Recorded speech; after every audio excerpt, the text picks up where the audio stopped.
Assalamualaikum warahmatullahi wabarakatuh. Selamat datang kembali anak-anak hebat.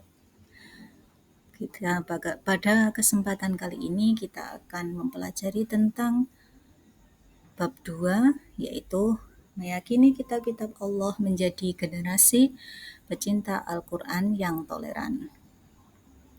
Sebelum kita mempelajari materi ini, alangkah sebaiknya kita fahami dulu apa tujuan pembelajaran dari bab 2, meyakini kitab-kitab Allah menjadi generasi pecinta Al-Quran yang toleran. Yang pertama, tujuan pembelajaran yang akan kita pelajari nanti menjelaskan pengertian iman kepada kitab-kitab Allah Subhanahu wa Ta'ala. Tujuan pembelajaran yang kedua, kita dapat menjelaskan contoh-contoh penerapan iman kepada kitab-kitab Allah Subhanahu wa Ta'ala. Yang ketiga, kita dapat mengimplementasikan cara beriman kepada kitab-kitab Allah Subhanahu wa Ta'ala. Selanjutnya, kita akan mempelajari tentang pengertian iman kepada kitab-kitab Allah. Perlu anak-anak ketahui, iman kepada kitab-kitab Allah adalah mempercayai dan meyakini sepenuh hati bahwa Allah Subhanahu wa Ta'ala telah menurunkan kitab-kitabnya kepada para nabi atau rasul yang berisi wahyu Allah untuk disampaikan kepada seluruh umat manusia. Dan apa saja nama-nama kitab Allah Subhanahu wa Ta'ala dan rasul yang menerimanya? Kitab-kitab Allah Subhanahu wa Ta'ala yang wajib kita imani ada 4. Yang pertama, kitab Taurat.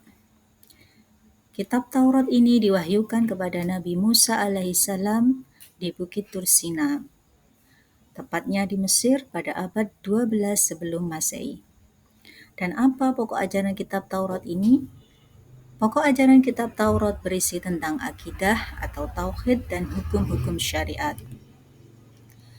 Kitab yang kedua yaitu kitab Injil, diwahyukan kepada Nabi Isa alaihissalam sekitar abad pertama Masehi di daerah Yerusalem, yaitu sekarang kita kenal dengan nama Israel.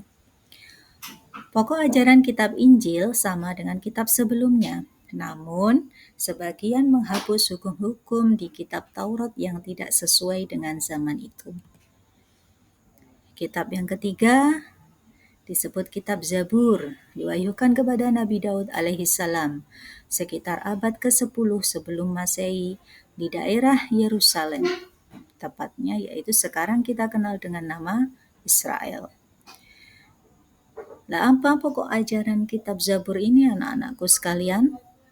Kitab Zabur ini berisi tentang zikir, nasihat, hikmah, tetapi tidak memuat hukum-hukum syariat. Anak-anak hebat, kita lanjutkan kitab yang keempat, yaitu kitab Al-Quran yang sering kita baca, kita kenal, dan kita dalami dalam kehidupan sehari-hari, yaitu kitab Al-Quran diwahyukan kepada Nabi Muhammad SAW pada abad ke-6 Masehi di 2 kota, yaitu kota Mekah dan Madinah.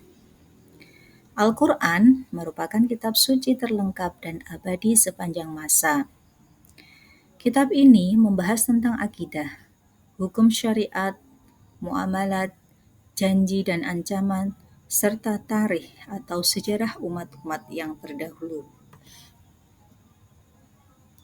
Selain kitab-kitab yang wajib kita imani, kita juga harus mengimani yang dinamakan dengan suhuf, di mana suhuf yang diturunkan Allah Subhanahu wa Ta'ala itu berarti suhuf adalah lembaran wahyu Allah Subhanahu wa Ta'ala. Suhuf yang diturunkan Allah untuk para nabi berjumlah 100. Siapa saja nabi yang menerima suhuf? Yang pertama Nabi Syed alaihissalam menerima sebanyak 50 suhuf. Nabi Idris menerima sebanyak 30 suhuf.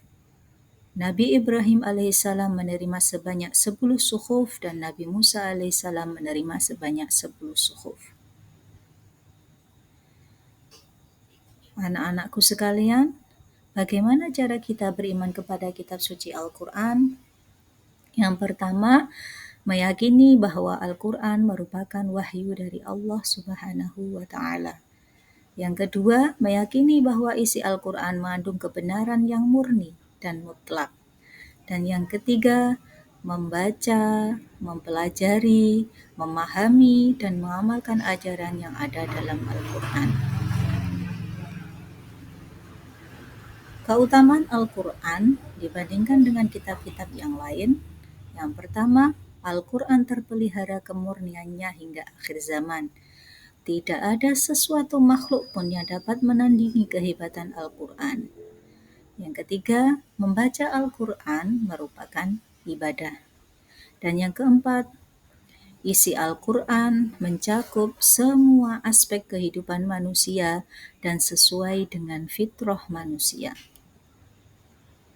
Di akhir bab ini kita akan membahas tentang hikmah iman kepada kitab-kitab Allah Subhanahu wa Ta'ala. Apa saja hikmah yang ada? Yang pertama, mempertebal keimanan kepada Allah Subhanahu wa Ta'ala. Yang kedua, mengetahui perhatian Allah Subhanahu wa Ta'ala terhadap hamba-hambanya yang menjadikan hidayah bagi setiap umat. Yang ketiga, mengetahui hikmah Allah Subhanahu wa Ta'ala menurunkan kitab-kitab atau hukum-hukumnya sesuai keadaan setiap umat. Yang keempat, meyakinkan kita bahwa Al-Quran adalah risalah Nabi dan Rasul. Yang kelima, menyadarkan kita akan kasih sayang Allah Subhanahu wa Ta'ala. Dan yang terakhir, menanamkan sikap toleransi terhadap penganut agama lain. Anak-anak hebat yang saya banggakan, terima kasih telah mengikuti kegiatan pembelajaran pada sesi kali ini. Kita akan bertemu lagi pada pembelajaran selanjutnya pada bab yang baru. Dan perlu diperhatikan sebagai motivasi kalian, percayalah bahwa setiap ayat yang tertulis bukanlah sekedar kata-kata, tetapi adalah pesan, cinta, dan rahmat dari Sang Pencipta. Dengan mengimani kitab-kitab Allah, kita memperkuat hubungan kita dengannya, membangun diri yang lebih baik, dan berkontribusi pada harmoni di dunia ini.